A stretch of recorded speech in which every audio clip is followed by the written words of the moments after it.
After planting fruit trees, the next step was what to put in between them, having different layers of sizes and different types of trees and shrubs and bushes in between, and ideally not leaving any bare soil but covering it up with mulch. That way it can help with all the weed growth.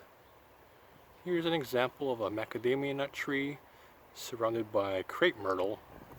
Crepe myrtle came with the house, and I left it because my wife loved these flowers along with the bees every summer.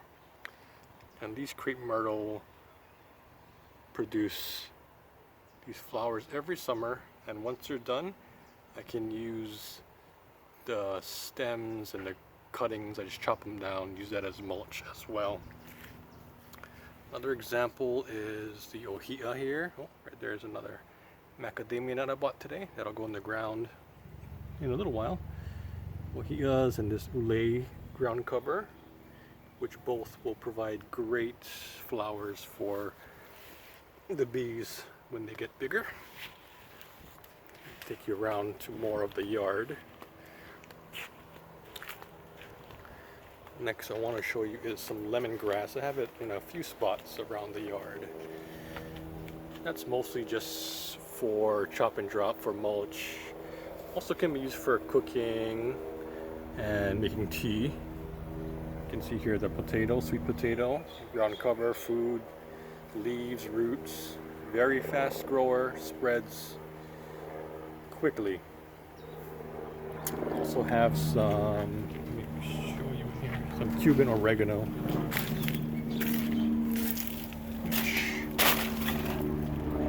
Which spreads, kind of a slow grower. I think it probably prefers a little more sun than I'm giving it here.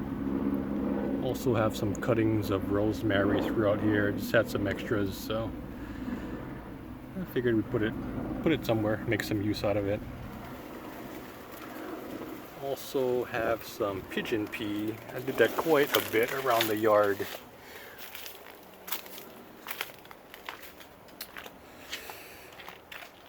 Show you one example here.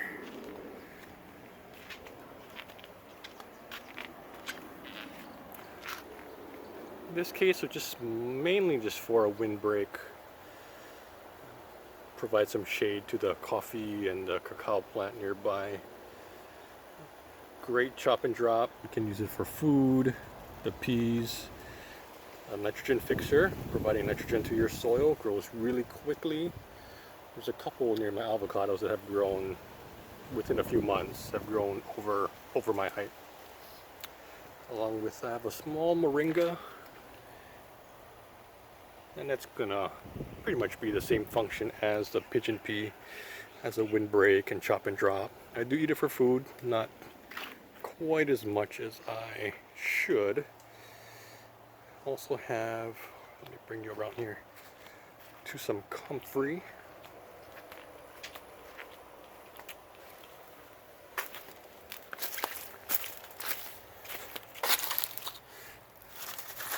There's a few I thought would grow a little quicker than it did, but maybe it's not enough sun. The goal with these was to have them easily propagated for flowers, for chop and drop. Also have, I don't know if it's still here, a small Ojai there, native Hawaiian plant, nitrogen fixer. I have a couple bigger ones in a different part of the yard. Let me see what else here I can take you guys.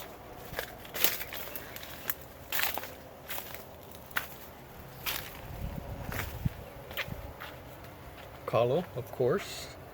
Leaves and roots are edible.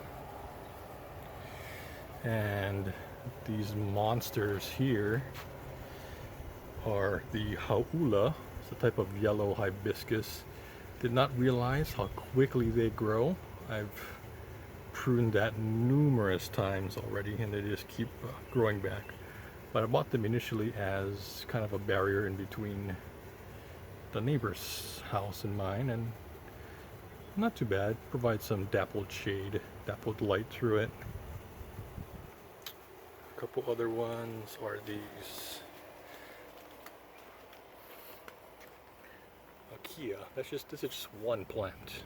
You can see how much it spreads. Actually, this is one. That's another. So, don't need very much of that to grow. That'll provide tons of flowers, ground cover. And here,